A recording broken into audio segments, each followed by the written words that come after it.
Hey Internet, I'm Chaz. And I'm Dan. Welcome to Wine is Serious Business, episode 249. This is 3 wines from McKinley Springs. Big vineyards in Washington. They talk about that on the press materials here. Yeah, it says it represents 5% of the state's plantings and 18% of Horseheaven Hills. Yeah, so, Tweezel, introducing Tweezel as well. Yeah, great. New Star of the show. Perfect. Little flower. Oh, wow. Yeah. She's a born You're star. supposed to look that way. Born star. Yeah. Anyway, yeah, representing 5% of the state's production. So big Plantings, volume. but yes. Price points right around $20. So a little outside, I think, of what we normally do on the show, but a chance for us to try something new. And we've done some higher end stuff lately, so yeah, I'm into it. This is a total change of pace for us, and it was like, let's do it. Yeah. So this is the 2011 Horseheaven Hills Viognier. How do you feel about Viognier, Chaz? I like Viognier. Oh. How do you feel about Viognier? I'm not. It's my least favorite grape variety, as a matter of fact. I'm glad we're doing a Viognier. Yeah. I still try them from time to time because I've found over the years of tasting that everything I want to avoid or decide I don't like, there's always going to be a wine that changes your mind, makes you feel like a bit of a dummy. I totally do that. Yeah. I did that. Probably my least favorite grape is Zinfandel. Sure. And I constantly try to push myself outside the limits, just keep trying them, and eventually you find stuff you love. Yeah, so. and I've had some Viognier that I've enjoyed. I won't go back on that, but we'll talk about that more as we get into the profiles of the wine. Sure. I guess. But, Sure. A nice floral nose on this, actually. Yeah. I'll give it that. Huh. Maybe a little underripe peach or something like this. Just a hint of peachiness there. I mean, there's a little bit of a citrus component, a little bit of green melon. Maybe I can agree with the underripe peach. There's a little bit like a licoricey thing going on. Smell like any sort of anise I can or see licorice. that. Yeah, a touch of something herbal. Yeah. Anyway. It's all right. Nice nose. It smells nice. Yeah. So. I don't know what Viognier typically smells like, so I don't really know how to pinpoint. Oh, this smells just like Viognier. I don't know either. I think sometimes they have trouble, like a lot of white grapes, where people will make it a little sweet, and you get a little that artificial sweetness flavor to it, like a little candified or something like that. And sometimes they can be a little too strong and bitter for me too. Right. This isn't bad. bad. It's kind of like a little bit of complexity on the nose. It's nice.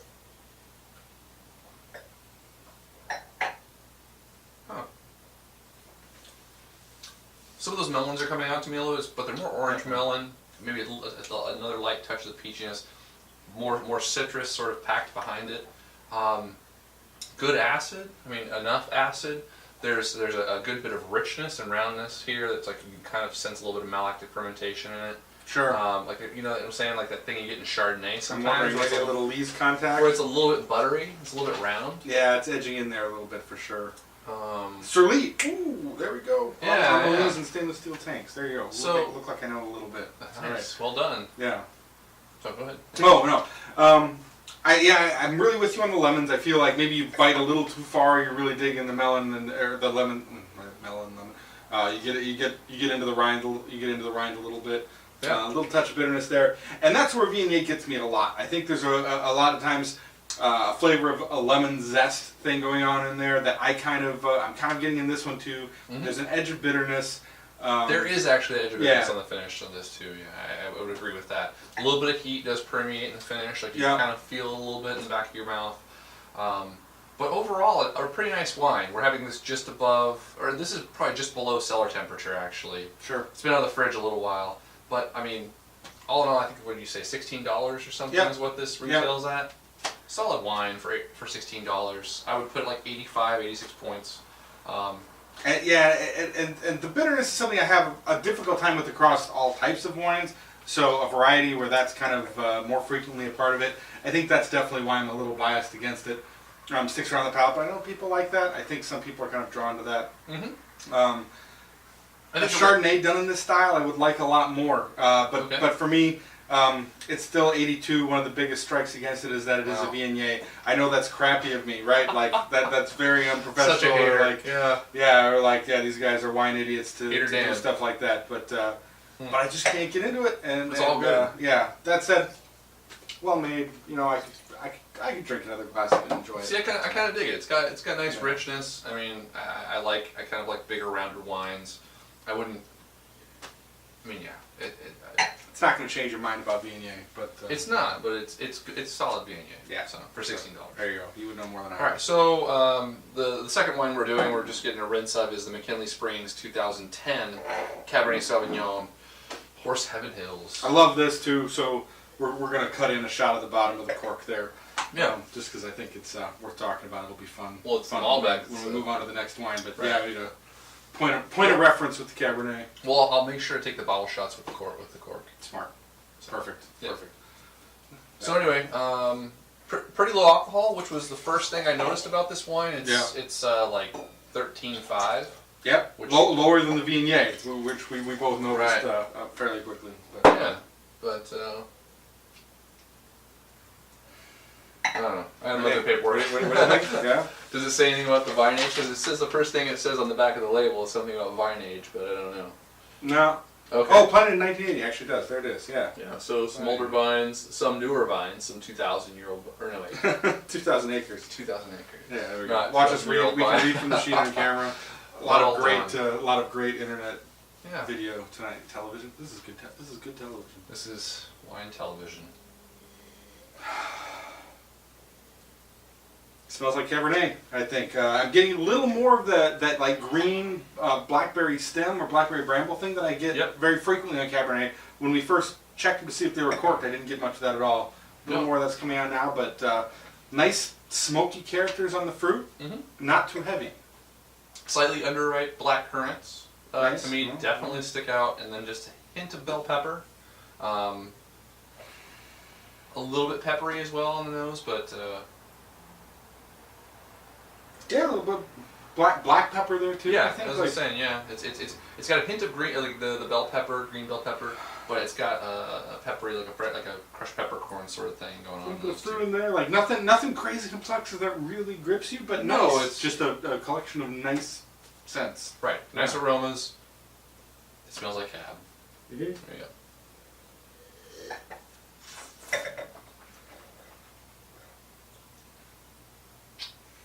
Huh. Tastes like cab. More tannic than it was before. I totally agree. So it's That's pretty tasty really leaves weird. just to see, they're corked, and my initial response And it was wasn't like, that long man, ago. It's not like we did this an hour ago. This was like 15 minutes tops, probably. Yeah, and so I was kind of like, man, this doesn't have much for tannins. It's really just juicy. The tannins are definitely a little more grippy in the cheeks. So, but as far as the flavors are concerned, blackberries, currants, the currants are more ripe on the palate here. There's a definite like red fruit. Like I wouldn't venture so far as like cherries into like the Pinot Yeah, it's aspect, not but quite maybe like there, yeah. raspberries or something. Another like sort of rich finish. A lot of acid in the finish, which is kind of strange. Like it's actually a little unintegrated in the finish as far as the acid is concerned. The tannins are a little grippy in the cheeks. Oh well. Little grippy, little zippy. Yeah, the structure kind of pulls itself apart towards the end. It's really weird to me how it's become more structurally dominated in that short period of time. The fruit's enjoyable. The fruit is nice. A little bit of earthy character in there. It's on the front end. So this is another like we're not talking about expensive wine here. Like this is 24 bucks. 24 bucks. And 24 bucks at the winery is what I saw. So, Right. your cheaper retailers will probably find it for 20. Right, and not a bad bottle of wine at 20 bucks. I mean, this competes. What's the bottle of wine that Jersey gets every once in a while? It's the Chateau Saint Michel. There you go. Indian Wells. Okay. That one's the Cab Indian Wells. That one's like $18. This totally. It's right in line with that. Right in line with that. Possibly a bit more intensity on the palate than that wine has, but nice. Yeah, and that's kind of where I'm feeling at it too. I feel like, and this is probably like large production stuff at the price point. This is about what I expect at a Cabernet at this price point too. Mm-hmm. So that's going to be 86 points for me. Not a lot of excitement, like nothing's really running out and grabbing me. But some nice fruit flavors are there. The structure, while the fruit fades a little bit, the structure's still present. It works for me. Yeah. 85 points, solid cab, at 20 bucks. That's all I'll say. Yeah. Leave it at that. So I'm gonna say a little bit of smoky flavor on the fruit too that I think does work well. This is the sort of thing where if I got it as a glass pour somewhere, I'd be pretty happy with it too. The cab? Yeah. Absolutely. Yeah. Actually, I mean, this is, yeah, it's. I'm not saying that underhandedly. Like, it is solid Cabernet at the price point, so Right. it's really good. All right, so the last wine we've got is the 2010 Malbec. Again, Horse Heaven Hills, aged 18 months and 20% new French oak. But it's, man, this is purple. It's so Holy purple. Purple. We'll cut to the cork again because that's boy, when we opened these up, it was really striking. Yeah, painted glass, even painted glass. Big time. Look at that. This looks like purple oil, so. It's true. All right. If you want some haven't, wine? nope. Tweezel likes wine, I think. Yeah. She's into the corks. All right, so. Perfect. So. Cat show. We gotta get these are our best guests in many ways. We get more comments when we have cats on the show than when we have great winemakers on the show. You guys should comment more for the winemakers. but enjoy the cats while they're here. Totally. What's your guys' favorite kind of cats? Here we go. Siamese, Question of the day, a little early. you know, like speckled cats. Yeah. Malbec, 14.4%. Oh, yeah, again, we could should be a talk- lot hotter. yeah, Yeah, it's so- okay. Yeah. So we're. 14.4% could be a little hotter. I have essentially no opinions about Malbec from Washington. I know I've had them, but I don't go either way. It's like, oh, it's something I'm excited to try, or it's like, it's something I'm not interested in. I didn't even No, either know way. Washington made much Malbec. I mean, Oh. the most of the Malbec I've had has been from Southern Oregon. Sure. So when I saw these bottles, I mean, honestly, my interest level was piqued a little bit because this is one of the few Malbecs I've had from Washington. I think so. we did one from Basil Cellars when Andy Miner joined us Oh for a show. yeah. Shout out to you if you ever see these anymore. Yep. But yeah, I've had a couple, but not many, and I don't know much about it. Holy. It just smells like rich, opulent fruit. I mean, Yeah.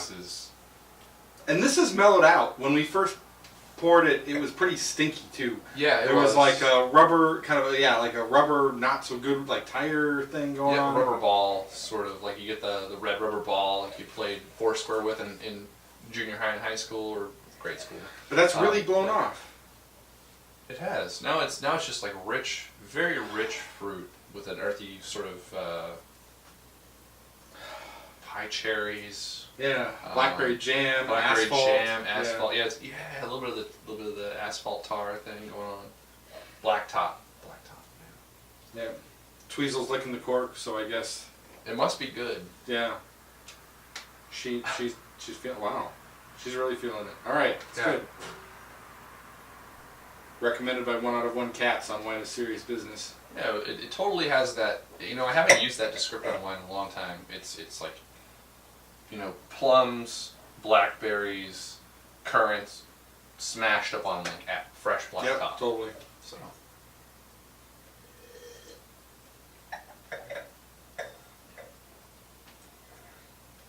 Wow.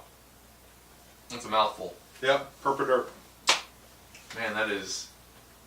It's powerful. So- Interesting. I'm getting some nice like earthy character late on that. A little like black dirt, a little dusty, not too strong. Of course, the big fruit is definitely the front and center. Front and center, stage, yeah. It's definitely, it's like more plummy to me than anything. Maybe like sort of ripe blackberries or blackberry preserves. The acid is sort of in a weird place. It's like zippy, but with all this like really opulent, rich fruit, it's kind of in a. It's not what I expect. Yeah, totally. And I wonder if there's some winemaking hocus pocus going on there to get those two at the same time. Maybe not. But I still kind of prefer it. I prefer it to being a whole lot lower acid. I agree. Yeah. That's a good point. But I agree, it is an interesting contrast with the very dark fruit. Man, big and yeah.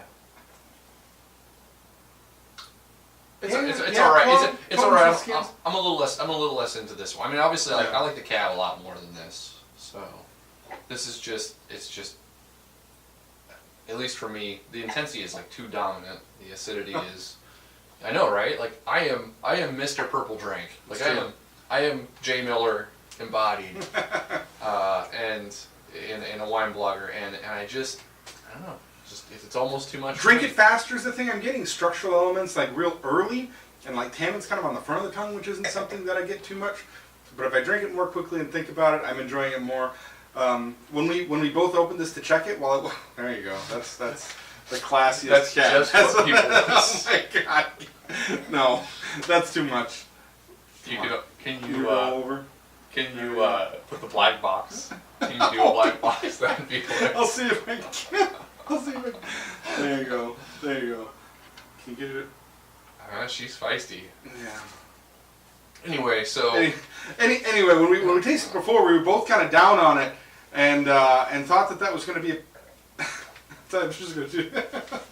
that's what it's gonna be. Yeah, and we were just going to do. We were just going to do a kind of short and kind of dismissive of it.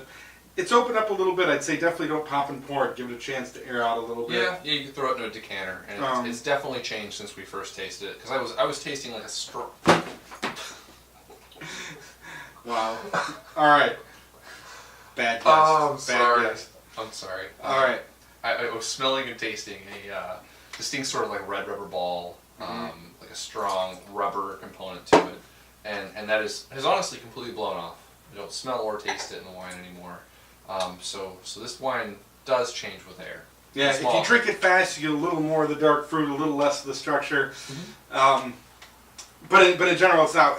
It's not working. It's mostly just dark. So, 81 for me, and at the same price as the Cab, I drink the Cab every time. Yeah, the Cab is really delicious. I'm gonna go 82 points on this. I mean, it's got nice qualities, and I think there's certain people that want that big, powerful, easy to understand. Like this you're not there's how am I can't speak. Do you think I suppose if you really want it to, if the first job of wine is to be dark for you, it'll do the job.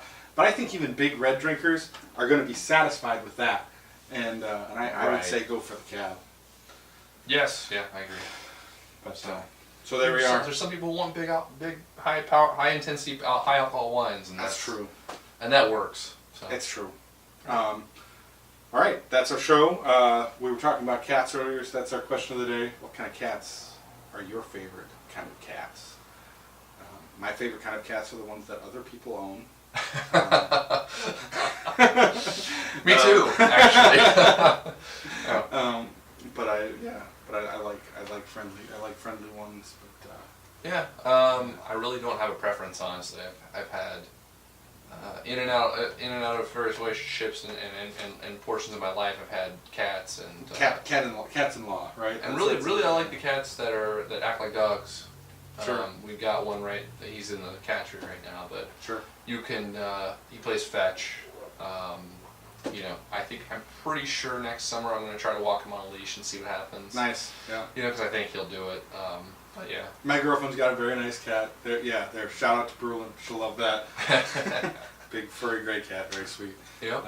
They're nice. But, so. Yeah. All right. Well, we'll see you guys next time. Thanks again to Trellis for sending us the samples. We really appreciate it. It pushes us outside of our comfort zone. Yep. And we thanks for being supportive. We'll see you all next week. Bye.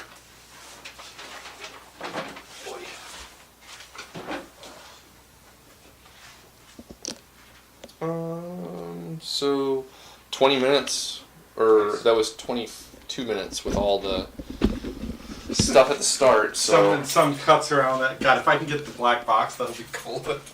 That'll be really. If I get the black box and the cat. Oh my god. That'll be really good. Or Blur or something. Right.